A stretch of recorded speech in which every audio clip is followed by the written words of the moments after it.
Good evening. आज का जो टॉपिक है वो हिस्ट्री से ही है।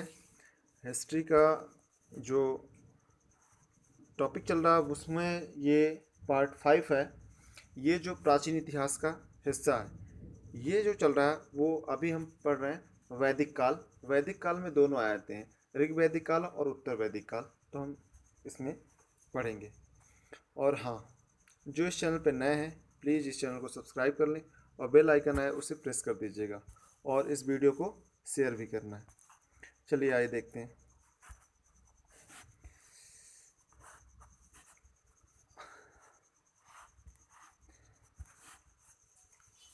आदान प्रदान के लिए वस्तु विनिमय प्रणाली के प्रचलन थी। तो वैदिक काल में वस्तु विनिमय प्रणाली प्रचलित थी। मतलब आप जैसे गेहूं दे रहे हो, आप कुछ किसी से चावल लेना है तो आप एक्सचेंज कर सकते हैं। तो ये है वस्तु विनिमय प्रणाली। मतलब पैसे नहीं दिए जाते थे उस समय, वस्तु ही दी जाती, वस्तु के बदले वस्तु। आज भी गांव में प्रचलित है कि बहुत सारे लोग जो हैं अनाज लेके जाते हैं और दुकान से कुछ चीज़ें खरीद के ले आते हैं या फिर कोई वस्तु लाते हैं। जो आगे चित्रित धूसर मृद भांड इस युग की प्रमुख विशेषता थी। इस युग की प्रमुख विशेषता क्या थी? मृद भांड। तो मृद भांड का मतलब है मिट्टी के बर्तन, ये ध्यान रखे रहना वैदिक काल में। आगे निष्क, सतमान, पाद, कृष्ण, कृष्ण आदि माप जो है भिन्न भिन्न इकाइयाँ थी। मतलब माप की भिन्न भिन्न इकाइयाँ थी, ये सब माप की इकाइयाँ हैं ये सब। आगे इस युग में ऋग्वैदिक देवता इंद्र का महत्व घट गया, उनका स्थान प्रजापति ने ले लिया। मतलब जो ये यहाँ कह रहे हैं, इस युग में ऋग्वैदिक काल के देवता जो इंद्र थे उनका जो है महत्व घटा और उनके जगह कौन लिए? प्रजापति। ये किस में लिए हैं? तो ये उत्तर वैदिक काल में, क्योंकि ऋग्वैदिक काल में जो है वो इंद्र थे और फिर आके जो इनका जगह कौन ले लिए उत्तर वैदिक काल में? प्रजापति।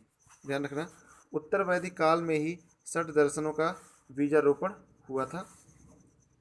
आगे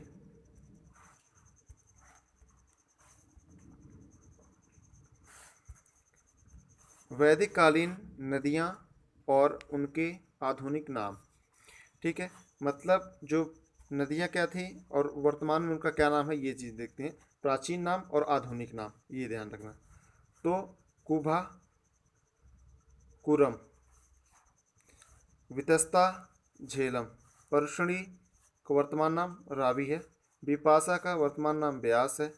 द्रजदति का वर्तमान नाम घग्गर है। सुवस्तु का नाम स्वात है। और अपार समुद्र जो है अरब सागर। पूर्व समुद्र बंगाल की खाड़ी। कुभा वर्तमान में काबुल। अस्किनी वर्तमान में चिनाव। सतुद्री वर्तमान में सतलज। सदनीरा सदानीरा वर्तमान में गंडक। गोमती गोमल। तो ये ध्यान रखना, ये वैदिक कालीन जो नदियाँ थी उनके प्राचीन नाम और वो आधुनिक नाम, कि मतलब उस समय वो किस नाम से जाने जाते थे और वर्तमान में किस नाम से जाने जाते हैं, तो ये ध्यान रखना है। आगे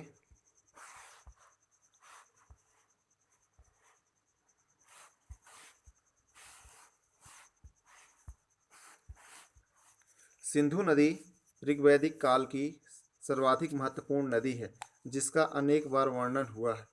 ऋग्वेद में नदियों की संख्या लगभग कितनी दी गई है? तो 99 दी गई है।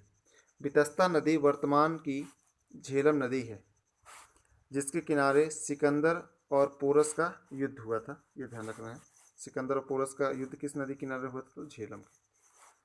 परशुनी नदी वर्तमान की रावी नदी है, तो आपको बता चुके हैं, ऊपर देख लिए हैं। जिसके तट पर भरत वंश के राजा सुदास तथा 10 अन्य राजाओं के मध्य दसराज का युद्ध हुआ था, जिसे दसराज का युद्ध भी कहते हैं, हुआ, जिसमें सुदास की विजय हुई थी, ये ध्यान रखना। इस युद्ध के पश्चात कुरु नाम से एक नवीन कुल बना। इसकी घाटी उनके लिए प्रसिद्ध है। इसकी घाटी जो है किसके लिए प्रसिद्ध है? तो उनके लिए प्रसिद्ध है। आगे ऋग्वेद में गंगा का उल्लेख केवल 2 बार हुआ है। तथा यमुना का 3 बार उल्लेख मिलता है। तो यह जो गंगा का 2 बार है, यहाँ पर ये गलत 2 बार लिख दिया, गंगा का 1 ही बार हुआ है, ये ध्यान रखिएगा। आगे यमुना का 3 बार उल्लेख है। दक्षिण भारत की नदियों का उल्लेख ऋग्वेद के प्रारंभ में नहीं मिलता है। पूरे भारत पर आर्यों का अधिकार हो जाने पर सप्त सिंधु नाम, यहाँ पर सप्त सिंधु होगा, ये ध्यान रखिए। आगे सिंधु नाम, सप्त सिंधु नाम जारी रहा, जिसका अर्थ है कि 7 प्रमुख नदियों। तो ये सप्त सिंधु नाम से, ये ध्यान, सप्त सिंधु आधा इधर है, ये ध्यान रखना। सप्त सिंधु नाम जारी रहा, जिसका अर्थ भारत की 7 प्रमुख नदियों गंगा, यमुना, गोदावरी, सरस्वती, नर्मदा, सिंधु, कावेरी से है। तो ये सप्त सिंधु मतलब जो 7 नदियों का समूह है उससे है, 1 2 3 4 5 6 7। तो ये ध्यान रखें, इन्हीं का जो है सप्त सिंधु, ये ध्यान रखना। आगे यह सप्त सिंधु प्रदेश पूर्व में हिमालय और उत्तर में हिमालय और तिब्बत, उत्तर में तुर्किस्तान, पश्चिम में अफगानिस्तान तथा दक्षिण में अरावली से घिरा है। तो ये ध्यान रख रहिएगा, आप ऐसे कर लीजिएगा, ये ईस्ट हो गया, ये वेस्ट हो गया, ये नॉर्थ हो गया, ये साउथ हो गया, एस मतलब साउथ। तो पूर्व, पश्चिम, उत्तर, दक्षिण हो गया।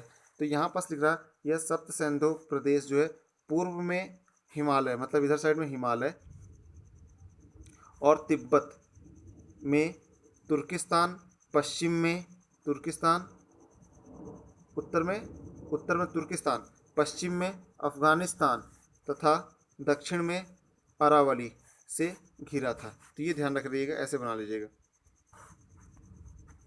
आगे उत्तर वैदिक काल में प्रचलित नाम, दिशा उत्तर वैदिक शब्द और राजा का नाम। तो पूर्व में जो राजा हुआ करते थे जो है, उसको पूर्व को जो उत्तर वैदिक शब्द क्या होता, प्राची कहते थे, और उसके सम्राट के नाम क्या हुआ था, उसको क्या कहते थे, राजा के नाम को क्या कहते थे, सम्राट कहते थे। मतलब जो पूर्व में, ऐसे समझ लीजिए ये पूर्व है, तो इधर को पूर्व को क्या कहते थे, प्राची कहते थे, और प्राची के जो सम्राट, जो राजा हुआ करते थे उसका नाम सम्राट हुआ करता, मतलब उसे सम्राट कहते थे। पश्चिम ये है, पश्चिम में प्रतीची, और इसके जो राजा हुआ करते थे उसका नाम क्या होता है, स्वराष्ट्र। उत्तर, ये उत्तर है, उत्तर को कहते थे क्या, उदीची, और इसके राजा का नाम क्या हुआ करता था, विराट। मध्य है इसको बीच में, मध्य को उत्तर वैदिक शब्द क्या है, मध्य, और वहाँ के राजा का नाम क्या हुआ करता था, राजा होगा। तो मध्य में जो शासन करता था उसका नाम राजा हुआ करता था। दक्षिण ये है दक्षिण, तो दक्षिण में दक्षिण को दक्षिण कहते थे, और दक्षिण में जो राजा हुआ करता था उसको भोज। तो ये ध्यान रखे रहना है, ये चीज़ें उत्तर वैदिक काल में जो प्रचलित नाम है उनको बताया है इसने। आगे वैदिक साहित्य, ये जो है, हाँ, वे शब्द जिनकी उत्पत्ति विद धातु से हुई है। ठीक है, जो वैदिक साहित्य है उसकी उत्पत्ति कहाँ से हुई है, किस से हुई थे, तो आपको बताना विद धातु से। महर्षि कृष्णद्वैपायन वेद व्यास ने वेदों का संकलन किया है। तो वेदों का संकलन करता कौन है, तो कृष्णद्वैपायन वेद व्यास, ये ध्यान रख लेना। वेदों की संख्या कितनी है, तो आपको बताना 4। सबसे प्राचीन वेद ऋग्वेद है, वेद 4 है ना, ऋग्वेद, सामवेद, यजुर्वेद, अथर्ववेद, ये 4 वेद हैं। सबसे प्राचीन वेद कौन सा है, ऋग्वेद है, तथा सबसे बाद का वेद अथर्ववेद है। 4 वेद बता चुका हूँ आपको। आगे ऋग्वेद के प्रमुख ब्राह्मण, ये ऋग्वेद जो है इसके ये जो है प्रमुख ब्राह्मण ग्रंथ है, और कुशकितकी तथा ऐत्रेय इसके प्रमुख ब्राह्मण हैं, किसके, ऋग्वेद के। उपवेद जो है, ऋग्वेद का उपवेद क्या है, आयुर्वेद। ठीक है, और चिकित्सा शास्त्र से संबंधित है ये, और चिकित्सा शास्त्र से संबंधित कौन है? तो धन्वंतरी। धन्वंतरी जो किससे संबंधित है? चिकित्सा शास्त्र से। ऋचाओं के क्रमबद्ध ज्ञान के संग्रह को ऋग्वेद कहा जाता है। ये ध्यान रखना, ऋचा मतलब मंत्र। आगे, इससे 10 मंडल, 1028 सूक्त, सूक्त मतलब श्लोक, तथा 10,462 ऋचाएं मतलब मंत्र है। किसमें? ऋग्वेद में। आगे, इस वेद की ऋचाओं को पढ़ने वाले ऋषि को होत्र कहते थे। ठीक है, होत्र कहते थे। इसमें आर्यों के राजनैतिक जीवन की जानकारी मिलती है ऋग्वेद में। इसमें पहला और 10वां मंडल सबसे अंत में जोड़ा गया है। 10 मंडल है, मंडल का मतलब भाग है, यहाँ 10 मंडल है, तो 10 मंडल में जो पहला और 10वां मंडल जो है सबसे अंत में जोड़ा गया, तथा दूसरा और 7वां 2 से लेकर 7 तक के मंडल प्राचीनतम माने जाते हैं। विश्वामित्र द्वारा रचित ऋग्वेद के तीसरे मंडल में सूर्य देवता सावित्री को समर्पित गायत्री मंत्र है। तो सूर्य देवता सावित्री को समर्पित गायत्री मंत्र है। तो गायत्री मंत्र किस मंडल में दिख जाएगा आपको? तो तीसरे मंडल में।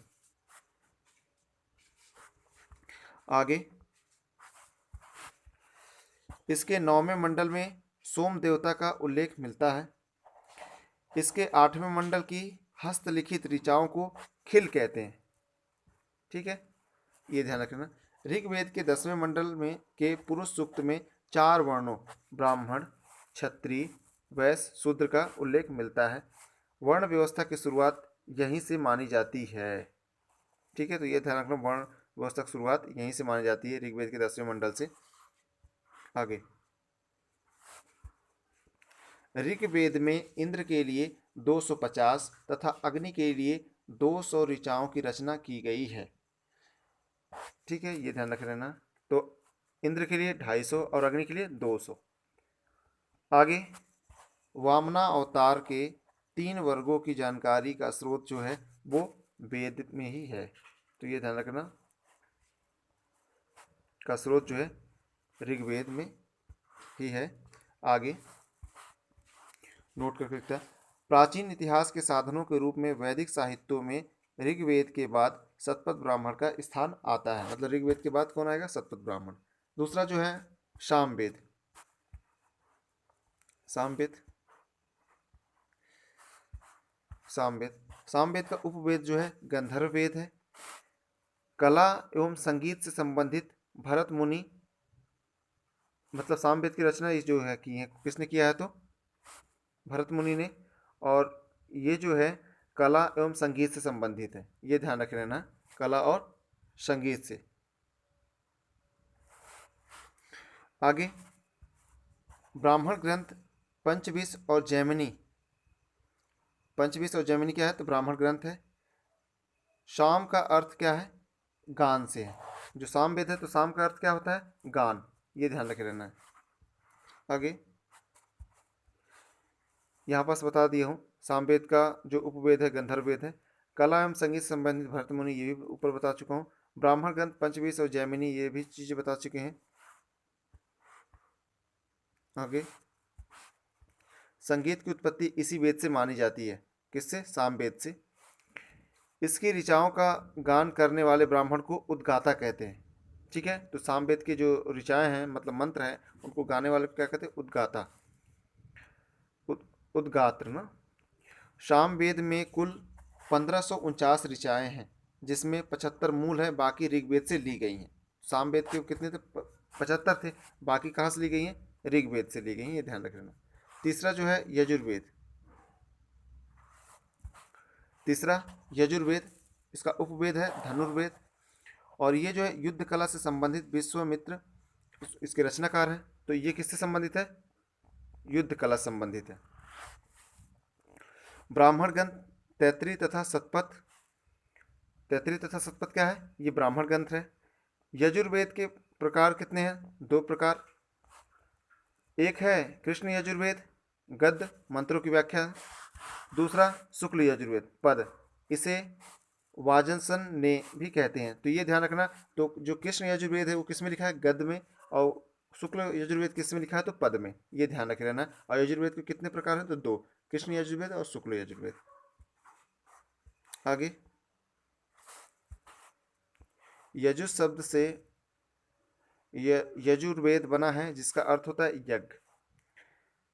सस्वर पाठ के लिए मंत्रों तथा बलि के समय अनुपालन के लिए नियमों का संकलन यजुर्वेद कहलाता है। यजुर्वेद कर्मकांड प्रधान ग्रंथ है। इसका पाठ करने वाला ब्राह्मण को अधर्वी कहा गया है। तो क्या कहा जाता है? अधर्वी। किसको? यजुर्वेद को, जो पाठ करता है इनको। आगे, यजुर्वेद एकमात्र ऐसा वेद है जो गद्य और पद दोनों में लिखा गया। ऊपर बता चुका हूँ गद्य और पद में। अब आ गया चौथा, अथर्ववेद। इसका उपवेद क्या है? शिल्पवेद। और भवन निर्माण कला से संबंधित जो है, और इसके रचनाकार कौन है? तो विश्वकर्मा रचनाकार हैं।